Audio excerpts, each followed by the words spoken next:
Morning, Tony. Good morning. How you doing today? Good, buddy. Good. How about yourself?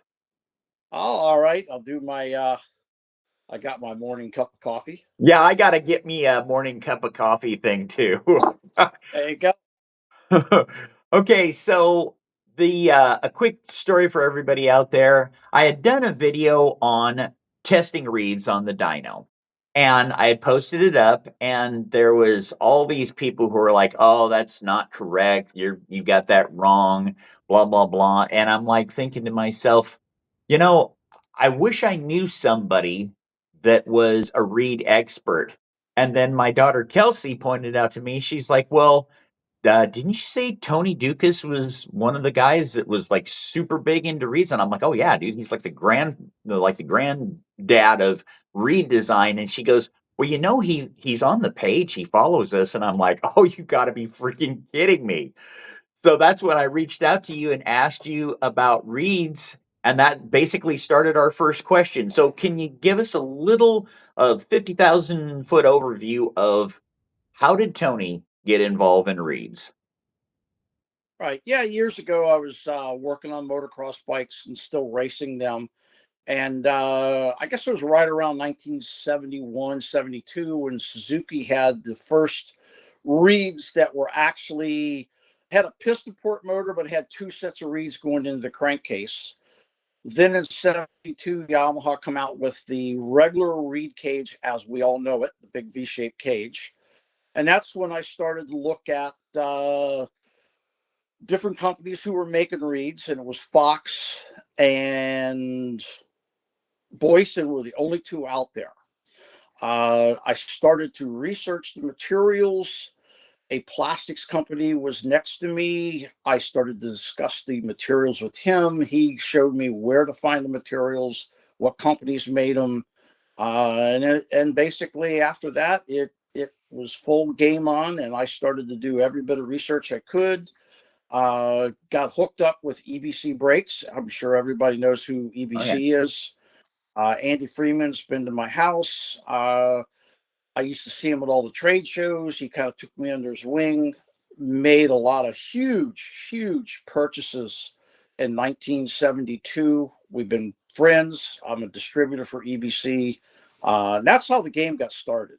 Okay. After that, I met people that Rob Selvey, Yep. just uh, Duncan. I mean, all the different motocross guys. And actually, I'll take it back. Motocross and ATV. Hmm. Uh, I had a friend that was an AMA referee, so I would get pit passes for all the pro races. And I always call it doing the backdoor marketing. I went to all the mechanics, talked to them all, handed them out samples, told them to throw them in their personal bikes, race bikes. Little by little, all the teams started calling me on the sides. Um, wasn't big enough, couldn't afford the big contracts with all the big OEMs, but many of the OEMs actually used my reeds for many years. Finally, they came out with ruling that if you have the stickers on your bike, you need to be using the product. Mm. That was kind of and so I kind of got pushed out at that point, but by then I was already saturated. I made reeds for probably, I think I kind of lost count, over 50, maybe 60 different brand names. Some brand names I won't even mention because I'm under contract. They're a proprietary product. I make and design everything only for those companies, and they market it under their own names. Gotcha. So EBC markets under their name, and I've known them forever, not a problem. You can't buy an EBC reed from me. You can't buy specific reads from me. I just send you to the customer, or to the vendor, I should say. right. So what was your dissatisfaction with the reads at the beginning that pushed you in the direction of, well, can this be done better? I'm always, always that kind of mechanic that just wants to do research and, make a better mousetrap. There's always something different. Once I started to learn the materials, material construction, that was only the first part. Learning all the different materials, learning the different tensions. Uh, Again, this will be a long, probably a couple different sessions. Yeah. Reed tensions, reed petal design, and we're talking petals only right now. Reed tension, reed material, reed petal designs, cloth weaves, thicknesses. I get customers that call me and says, I want a 12,000 stick reed. Okay, I have one that I can blow on it, and it's like a limp noodle. It'll open up, and I got another one at 12,000. She can't even pry it off the damn, cage. Mm-hmm. You're not. Thickness is only one of the variants. Cloth weaves, lifting tension is the critical factor, and then the design of the pedal. When you have a 4 pedal per side reed cage, Mm-hmm. instead of running 4 separate pedals, there's a benefit to running 2 pedals. Now you have to work within the tension parameters, and then that 2 pedal design eliminates a lot of the reed flutter. Once you eliminate that reed flutter, it stabilizes everything, increases the velocity. Um, Boyson reeds are a 2-stage reed with a thick reed that never really comes off the reed cage, so it firstly forces everything down, increases the velocity. The fact that it's got an open hole, now the tip of that lower reed will open about 10 thousandths. It all depends on the motors. Okay. When you start with the little 60 cc's, 50 cc, 80s, all the velocity, should say the velocity characteristics and the volume characteristics come into play.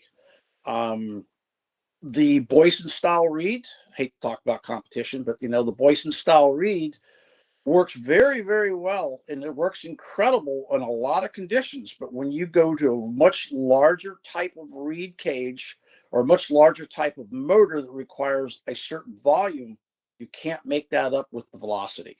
Right. Yeah. And, At a certain and point, then it has to be handed over to flow. correct, exactly. And then that's where you start getting back into reed cage design, tip designs. I mean, and it's like I said, we can go on for hours. Um, Back to the same basic thing is those thicknesses and those tensions. I developed a tension measuring setup to where Mm-hmm. I measure all my reeds at 10 millimeters of lift. And that tension. Now I have taken and sent those gauges and showed a lot of my motor builders. They will measure the tension of the reed with the exact same device that I have here. So then we're talking apples to apples. Right. Uh, Once they know the tensions, then we work on materials and designs and the tension requirements for each engine. And And this is all stuff that you've learned because you went on this journey, because I don't think probably there's any school that teaches you how to do this, so this is just something you just went after. I absolutely, I love, I always say, um, you know, there is just every piece of information, and thank God for today's web. And it's same thing with the social media. It is the greatest thing in the world and the worst And thing the in the world. worst. Yeah. And every piece of information that you want is out there, but you just got to be careful of who you're learning it from. Yeah, yeah. I saw oh my gosh. I saw some facts the other day go showing that on the if you look at the internet as a whole, about 30% of it is usable information, about 70% of it is garbage.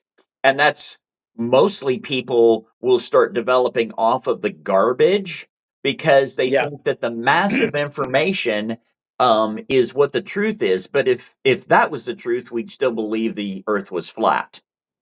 right. Exactly.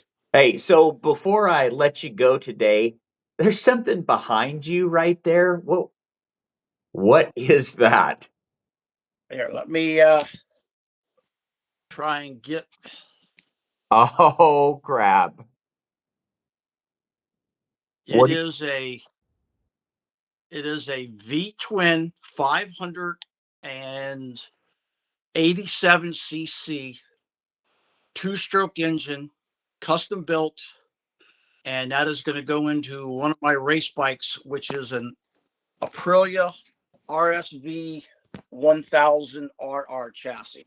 Oh my That will gosh. that will be one of my race bikes in the near future. Well, we're going to have to talk more about that too. Oh, and it's just I've got endless things that I can bring up.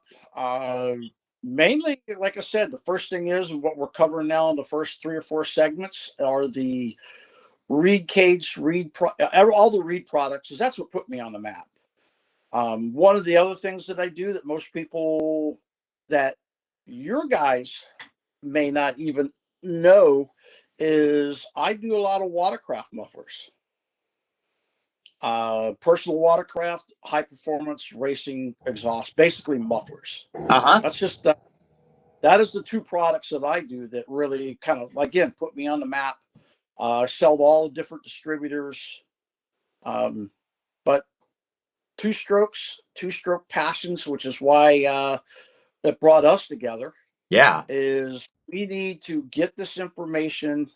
I Once I post this on my website, I'll put a link to the written description of what I am saying today.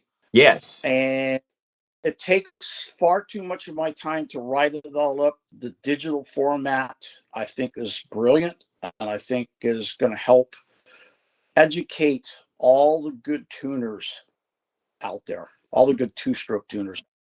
And that's why we do this education. And that's why we do this. Yeah. All right, buddy. Well, you have a good day and we'll get back together again. Okay, absolutely. All right. Talk to you later.